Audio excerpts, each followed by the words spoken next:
और से रिलेटेड सभी अपडेट और नोटिफिकेशन के लिए विजिट ट्यूटोरियल चैनल को आज ही सब्सक्राइब कर दीजिए और बेल आइकॉन को क्लिक कर दीजिए सभी नोटिफिकेशन सबसे आगे पाने के लिए।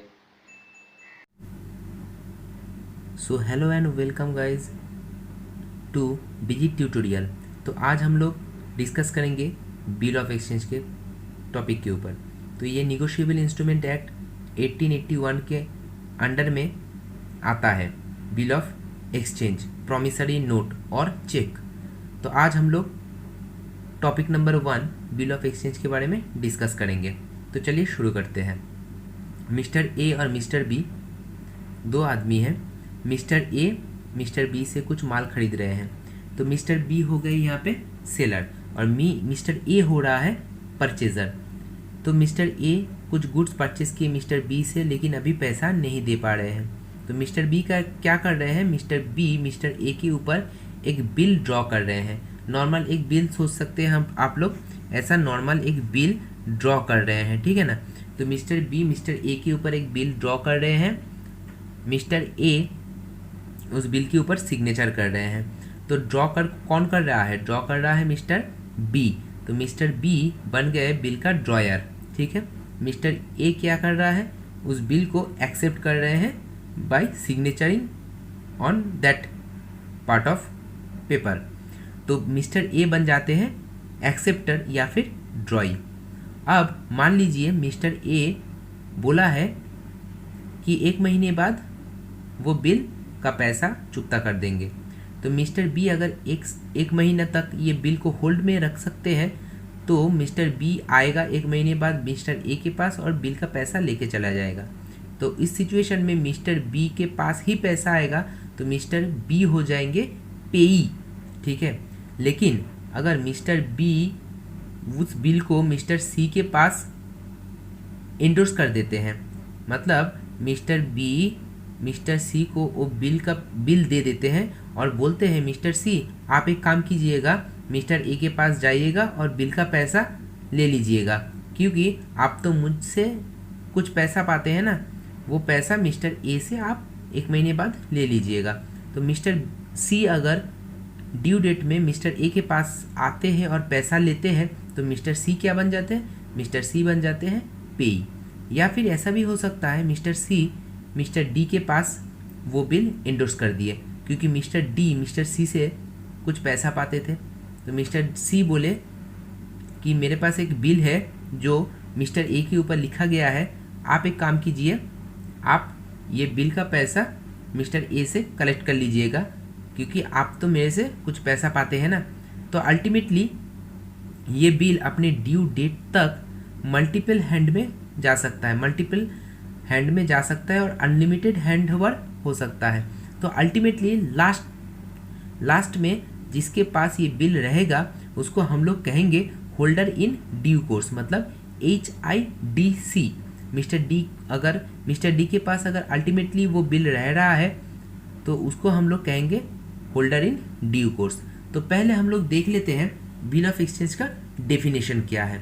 तो यहाँ पे हम लोग आ जाते हैं बिल ऑफ एक्सचेंज के डेफिनेशन में। तो डेफिनेशन क्या बोल रहा है, a bill of exchange is an instrument in writing containing an unconditional order signed by the maker directing a certain person to pay a certain sum of money only to the order of a certain person or to the bearer of the instrument। तो यहाँ पे कुछ चीज़ हम लोग highlight करेंगे। बोल रहा है is an instrument in writing, एक राइटिंग इंस्ट्रूमेंट होना चाहिए। Unconditional order containing on unconditional order, तो एक अनकंडीशनल ऑर्डर दिया जाता है कि मैं, ऐसा बात नहीं है कि मैं कुछ दिन बाद पैसा आएगा तो मैं दे दूंगा, या फिर मेरे बेटे का शादी होगा तो पैसा मिल जाएगा, या फिर मेरे मतलब किसी का डेथ हो जाएगा तो मुझे लाइफ इंश्योरेंस का पैसा मिलेगा तो मैं दे दूंगा। तो ऐसा कुछ नहीं है, अनकंडीशनल ऑर्डर है, ठीक है, कि देना ही पड़ेगा, 1 महीना 2 महीना 3 महीने बाद देना ही पड़ेगा। अच्छा, उसके बाद मेकर का साइन वहाँ पे होना ही चाहिए, ठीक है। और बोल सकता है कि बाय द ऑर्डर, मतलब ऑर्डर दिया जा रहा है पैसा पे करने के लिए, और बियरर ऑफ द इंस्ट्रूमेंट को भी पैसा दे सकते हैं। मतलब हो सकता है कि mister A mister A, mister C या मिस्टर डी को जानते ही नहीं हो, मिस्टर ए, मिस्टर सी या मिस्टर डी को जानते ही नहीं हो, लेकिन अगर मिस्टर डी के पास अल्टीमेटली वो बिल एंडोर्स होके गए हैं और वो बिल का बियरर है, तो mister A should pay the amount to mister D, ठीक है ना। मिस्टर ए मिस्टर डी को वो पेमेंट जरूर से कर देंगे अगर पैसा है तो। अच्छा, नेक्स्ट हम लोग आ जाते हैं पार्टीज़। कितना पार्टीज एसोसिएटेड है बिल ऑफ एक्सचेंज के संग? देखिए बेसिकली 3 पार्टी एसोसिएटेड है। नंबर 1 है ड्रॉयर, जो कि बिल ड्रॉ कर रहे हैं, ठीक है ना। तो मैं थोड़ा सा दिखाने का कोशिश करूँगा। मिस्टर ए जो है, मिस्टर ए मिस्टर बी, जो 2 जन व्यक्ति है, मिस्टर बी तो सेल किए थे ना मिस्टर ए को, तो यहाँ पे मिस्टर बी बिल को ड्रॉ कर रहे हैं और मिस्टर ए उसको एक्सेप्ट कर रहे हैं। तो ड्रॉयर कौन बन गए? मिस्टर बी, या फिर उसको हम लोग कह सकते हैं मेकर ऑफ द बिल, या फिर मिस्टर ए के लिए वो क्या है? वो एक क्रेडिटर है, ठीक है ना। और बिल को अगर ड्यू डेट तक मिस्टर बी अपने पास होल्ड करके रख रहे हैं तो वो बन जाते हैं पेई, मतलब बिल का पैसा किसको मिल रहा है? पेई को मिल रहा है, मतलब मिस्टर बी को मिल रहा है, ठीक है। अच्छा, नेक्स्ट हम लोग आते हैं नंबर 2 में। नंबर 2 है तुम्हारा ड्रॉई। ड्रॉई मतलब एक्सेप्टर, जो बिल को एक्सेप्ट करते हैं, या फिर डेटर, या फिर पेयर, जो पैसा अल्टीमेटली पे करेंगे। Number 3 endorsee. इंडोर्सी मतलब कोई थर्ड पार्टी। मिस्टर बी अगर मिस्टर सी को पे कर रहे हैं बिल, इंडोर्स कर रहे हैं बिल, मिस्टर सी अगर मिस्टर डी को इंडोर्स कर रहे हैं बिल, जो कि यहाँ पे मैं समझाया हूँ। मिस्टर बी अगर मिस्टर सी को बिल इंडोर्स कर रहे हैं, या फिर मिस्टर सी मिस्टर डी को इंडोर्स कर रहे हैं, तो ये मिस्टर सी या मिस्टर डी हो जाते हैं इंडोर्सी, ठीक है ना। अच्छा, तो ये बात हम लोगों को समझ में आ गया।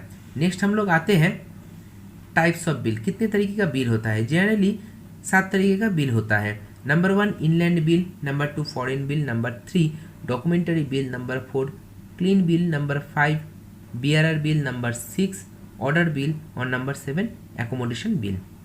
अच्छा, नेक्स्ट हम लोग आएंगे फीचर ऑफ द बिल, मतलब बिल का विशेषताएं क्या है, मतलब बिल के अंदर क्या क्या फीचर्स मतलब विशेषताएं रहना चाहिए। तो नंबर 1 जो है वो है कि इन राइटिंग, बिल हमेशा इन राइटिंग होना चाहिए, मतलब भड़बल ओरली कुछ नहीं है, बिल हमेशा इन राइटिंग फॉर्म में होना चाहिए। नंबर 2 अनकंडीशनल ऑर्डर टू पे।